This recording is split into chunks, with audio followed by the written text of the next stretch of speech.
Freunde, manchmal erlebt man in der Politik einen Moment, der alles auf den Kopf stellt. Einen Moment, in dem ein Kanzler etwas sagt und der Mann, dem er es in den Mund gelegt hat, öffentlich widerspricht.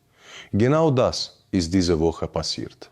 Bundeskanzler Friedrich Merz empfängt den syrischen Übergangspräsidenten Ahmed al-Shara am Berliner Kanzleramt. Pressekonferenz, Kameras. Und dann sagt Merz, in den nächsten 3 Jahren sollen rund 80% der über 900.000 Syrerinnen und Syrer in Deutschland in ihr Heimatland zurückkehren.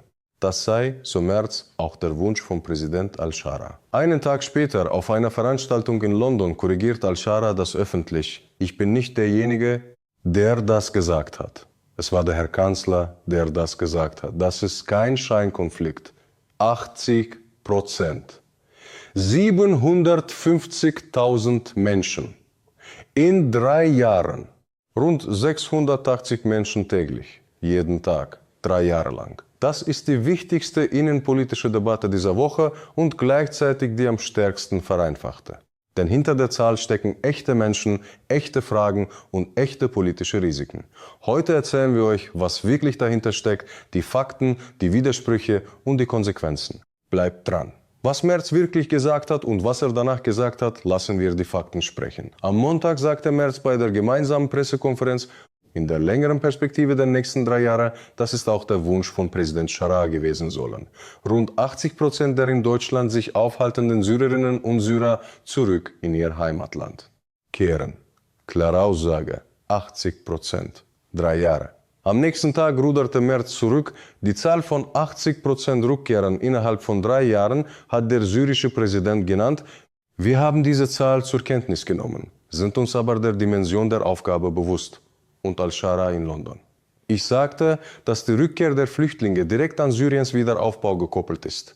Er habe gesagt, wenn alle Umstände geschaffen würden, garantiere er, dass 80% zurückkehren.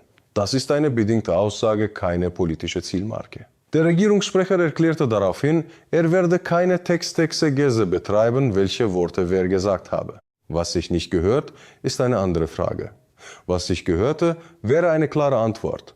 Hat Merz eine Zahl versprochen, die unrealistisch ist? Denn 80% der Syrer in Deutschland zurückzubringen, das wäre die größte Rückkehraktion in der deutschen Nachkriegsgeschichte. Was diese Zahl wirklich bedeutet, die nackten Fakten Ende 2025 lebten rund 936.000 syrische Staatsbürger in Deutschland. 80% davon wären rund 750.000 Menschen in 3 Jahren. Das bedeutet, jeden Tag müssten mehr als 680 Menschen Deutschland verlassen. Jeden Tag, 7 Tage die Woche, 3 Jahre lang. Und wer sind diese Menschen? Rund 300.000 sind berufstätig, davon 249.000 sozialversicherungspflichtigen Jobs. Sie zahlen in Renten-, Kranken- und Pflegeversicherung ein.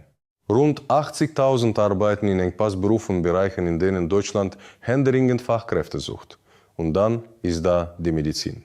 Syrerinnen und Syrer stellen die mit Abstand größte Gruppe unter den ausländischen Ärzten in Deutschland. Rund 5.745 syrische Ärzte arbeiten in deutschen Kliniken.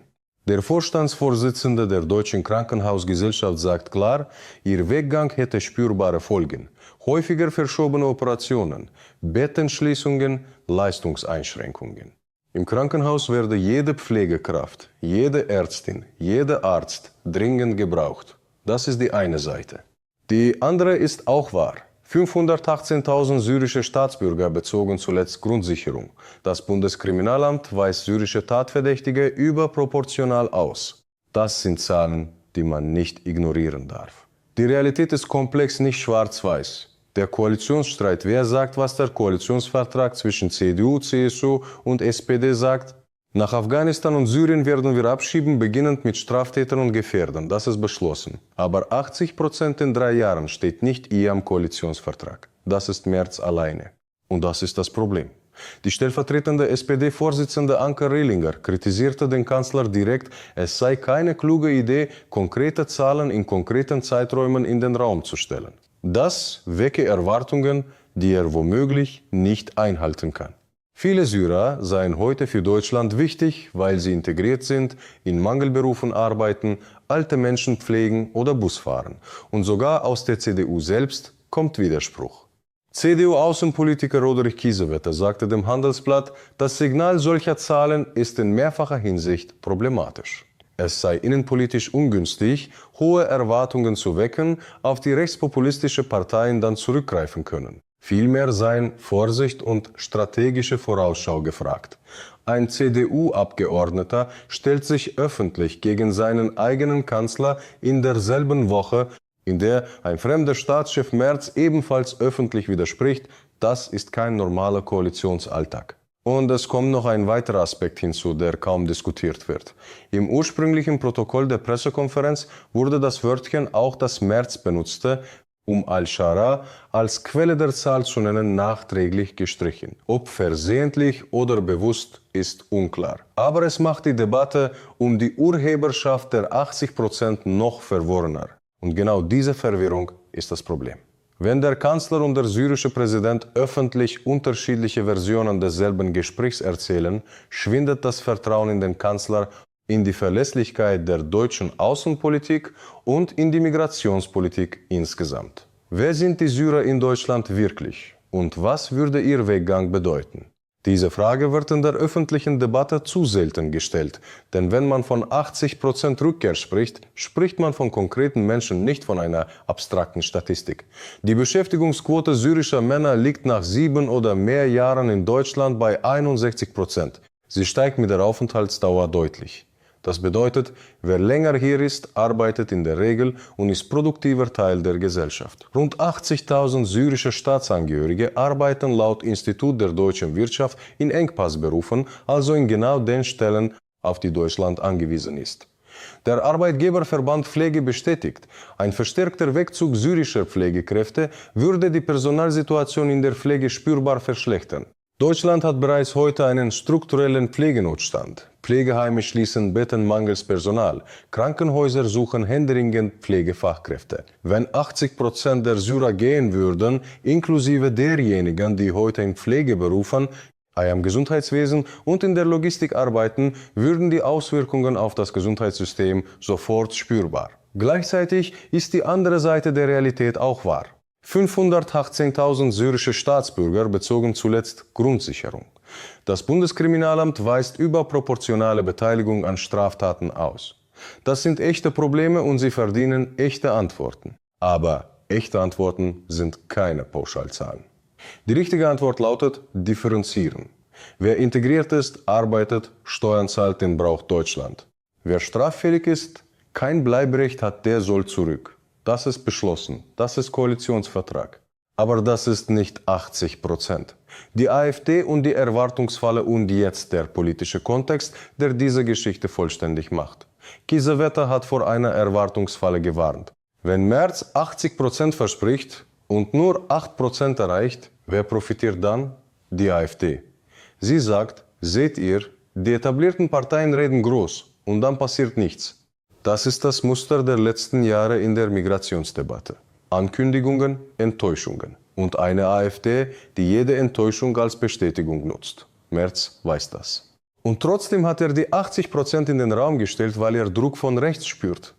Weil die CSU noch härtere Forderungen stellt, weil die AfD bei den letzten Landtagswahlen in Baden-Württemberg und Rheinland-Pfalz starke Ergebnisse eingefahren hat. Weil er zeigen will, dass er in der Migrationspolitik liefert. Das ist verständlich als politische Dynamik. Aber es ist strategisch falsch, wenn die Zahl nicht haltbar ist. Denn dann liefert er der AfD das nächste Argument auf dem Silbertablett.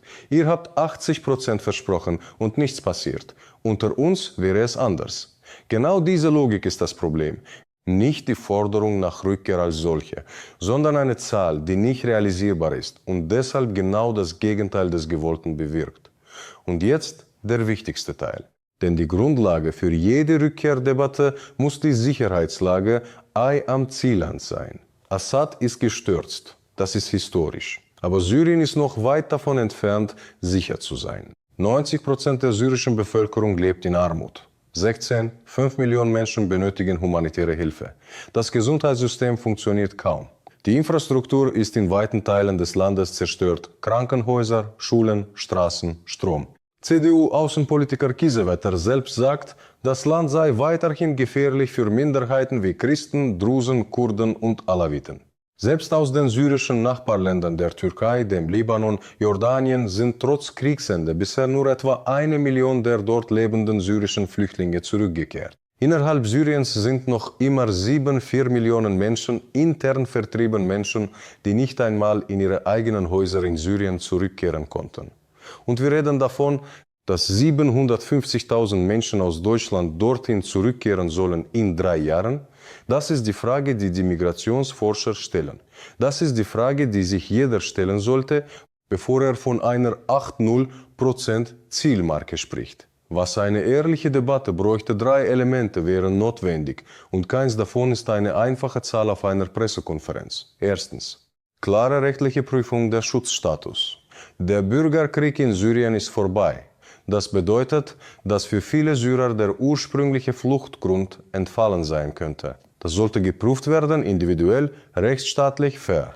Das Bundesamt für Migration und Flüchtlinge kann das tun und tut das bereits. Dieser Prozess braucht Ressourcen und Zeit. Er braucht keine politische Zielmarke, die vorab definiert, wie das Ergebnis auszusehen hat. Denn ein Rechtsstaat prüft individuell nicht nach Prozentzielen. Zweitens, konkrete Investition in den syrischen Wiederaufbau. Al-Shara hat recht, auch wenn die Debatte um seine Äußerungen chaotisch war. Rückkehr ist an Wiederaufbau geknüpft. Al-Shara selbst hat gesagt, wenn alle Umstände geschaffen würden, garantiere er, dass 80% zurückkehren. Das Entscheidende ist das Wort wenn. Wenn Syrien Infrastruktur hat, wenn es Arbeitsplätze gibt, wenn es Schulen und Krankenhäuser gibt, wenn Minderheiten sicher leben können. Dann kehren Menschen zurück freiwillig, würdevoll, dauerhaft. Deutschland und die EU könnten dabei eine entscheidende Rolle spielen. Durch Investitionen, diplomatische Unterstützung, Wirtschaftspartnerschaften. Das wäre Migrationspolitik, die langfristig wirkt, anstatt eine Zahl zu versprechen, die in 3 Jahren nicht zu erfüllen ist. Drittens, Ehrlichkeit gegenüber der eigenen Bevölkerung. Was kann realistisch erreicht werden? Nicht 80% in 3 Jahren. Das ist Konsens unter Fachleuten, Migrationsforschern, sogar unter CDU-Abgeordneten. Aber vielleicht ein strukturierter Prozess, der über Jahre schrittweise zu mehr freiwilliger Rückkehr führt, wenn die Bedingungen in Syrien das erlauben. Das wäre eine Aussage, die hält. Auf die kein syrischer Staatschef öffentlich widerspricht. Und die keine Erwartungsfalle für die AfD aufmacht. Freunde, diese Debatte ist nicht vorbei. Die Regierung sagt, sie wolle die Diskussion beenden. Aber Debatten enden nicht auf Befehl, besonders dann nicht, wenn die Zahlen so groß sind und die Widersprüche so offensichtlich. Und besonders dann nicht, wenn die Betroffenen selbst über 900.000 Menschen, die seit Jahren in Deutschland leben, arbeiten, Steuern zahlen, nun nicht wissen, ob sie bleiben dürfen oder nicht.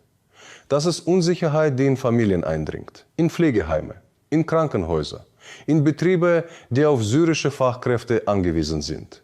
Und das ist Unsicherheit, die politisch verwaltet werden muss mit Sorgfalt und Ehrlichkeit, nicht mit Zielmarken für Pressekonferenzen.